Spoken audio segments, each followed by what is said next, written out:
Polycon 18.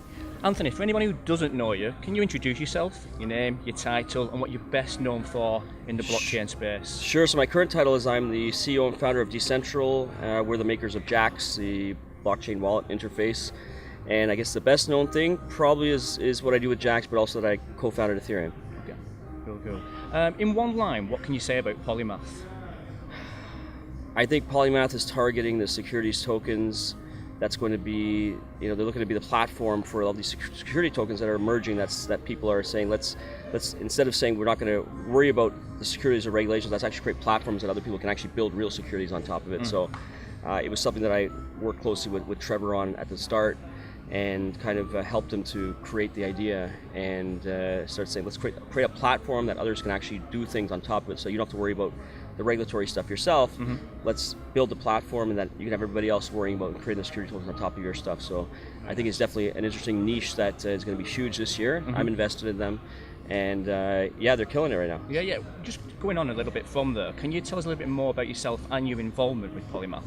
Yeah, so as I said, I invested. I've known Trevor since 2012.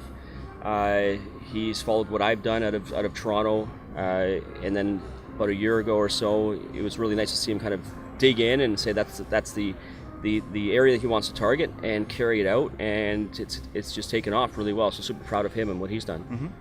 How do you think the Securities Token Market is going to disrupt the cryptocurrency space?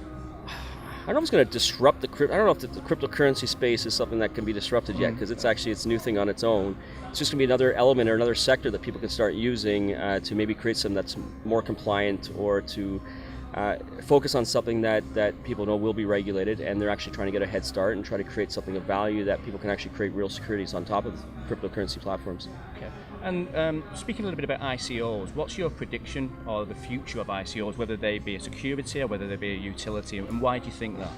Oh, I think it's how they're positioned. So you can't just bulk them into what securities or non-security. It's however the person designs what they're doing and how that actually has the features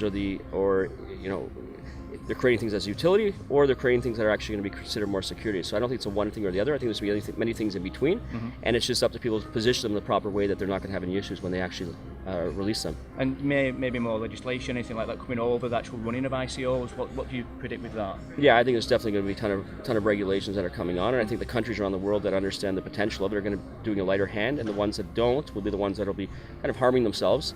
And this gives opportunity for areas, regions such as the Caribbean, that's trying to step up and fill that gap, trying to see what other sectors they can get into aside from tourism, and they're embracing it and saying we're going to be the ones that are going to be championing this. And I think that'll put pressure on a lot of the leading countries, or the first world countries, to say, hey, we better be very cautious with what we do, because it's not just about regulating everything, it's about saying we could really be shooting ourselves in the foot if we don't do things properly and don't encourage entrepreneurs, don't encourage these great ways of raising capital.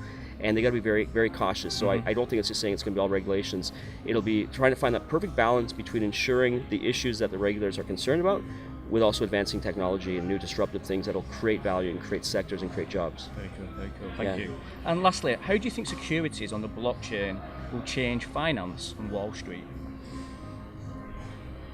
That's a good question. I've always debated whether or not these things will provide a lot of value in the cryptocurrency space. I think what it is being able to offer services and options to still take the benefits of cryptocurrencies, but also be cognizant of the issues that regulators are concerned about, and providing the platforms and use cases for them. So I think it'll actually create ways to raise larger amounts of capital eventually, and I think it will have impact and bring the people from the older school thinking, how can we actually bring these models and make them more modern and more forward thinking than a lot of the traditional things that haven't really changed much over the last dozens of decades, or last many decades. Sure. Yeah. Anthony, it's been an absolute pleasure. Thank you so much. We Thank appreciate it.